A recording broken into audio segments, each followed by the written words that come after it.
ನಟಿ ಶಕೀಲಾ ಅವರು ಈ ರೀತಿಯಾದಂಥ ಬಿ ಗ್ರೇಡ್ ಸಿನಿಮಾಗಳಲ್ಲಿ ಜೊತೆಗೆ ಆ ಥರದ ದೃಶ್ಯಗಳಲ್ಲಿ ಕಾಣಿಸ್ಕೊಳ್ಳೋದನ್ನು ಬಿಟ್ಟು ಅವರದ್ದೇ ಆದ ಜೀವನವನ್ನು ರೂಪಿಸಿಕೊಳ್ಳಿಕ್ಕೆ ನಿರ್ಧಾರ ಮಾಡೋರು. ಅದಕ್ಕೆ ಅನೇಕ ಬಲವಾದ ಕಾರಣಗಳು ಇರ್ಬೋದು. ನಾವು ಅನೇಕ ಸಾರಿ ಆ ಥರದ ನಿರ್ಧಾರವನ್ನು ತೆಗೆದುಕೊಂಡಂಥ ನಟಿಯರನ್ನ ನಾವು ನೋಡಿರ್ತೀವಿ.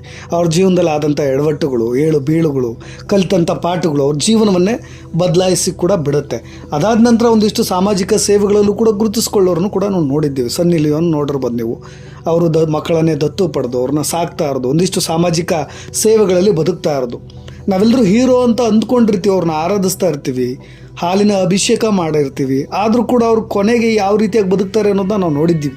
ಅದಕ್ಕೆ ಅನೇಕ ನಟರು ಉದಾಹರಣೆ ಕೊಡ್ಬೋದು. ಆದರೆ ಈ ರೀತಿಯಾಗಿ ಮಾದಕ ಸಿನಿಮಾಗಳಲ್ಲಿ ಆ್ಯಕ್ಟ್ ಮಾಡ್ತಾರೆ ಅನ್ನೋ ಕಾರಣಕ್ಕೆ ಅವ್ರನ್ನ ಕಡೆಗಣಿಸ್ಬಿಟ್ಟಿರ್ತೀವಲ್ವ, ಅವರ ಬದುಕು ಹೇಗೆ ಬದಲಾಗಿರುತ್ತೆ ಅದನ್ನು ನಾವು ಸೂಕ್ಷ್ಮ ನೋಡಬೇಕು.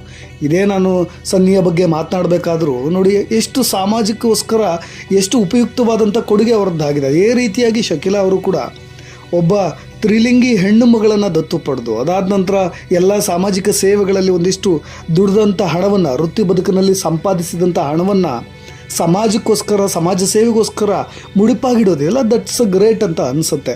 ಬೇರೆ ನಟರುಗಳು ನಾವು ತೆರೆ ಮೇಲೆ ಮಾತ್ರ ಹೀರೋಗಳ ಥರ ಕಾಣ್ತಾ ಇರ್ತೀವಿ. ಇವರು ಜೀವನದಲ್ಲಿ ಆ ಥರದ ಸಿನಿಮಾಗಳಲ್ಲಿ ಆ್ಯಕ್ಟ್ ಮಾಡಿದ್ರು ಕೂಡ ತಮ್ಮ ವೈಯಕ್ತಿಕ ಬದುಕಿನಲ್ಲಿ ಎಷ್ಟೆಲ್ಲ ಸಾಧನೆಗಳನ್ನು ಅಂದರೆ ಸೇವೆಯನ್ನು ಮಾಡಿದ್ರು ಅಂತ.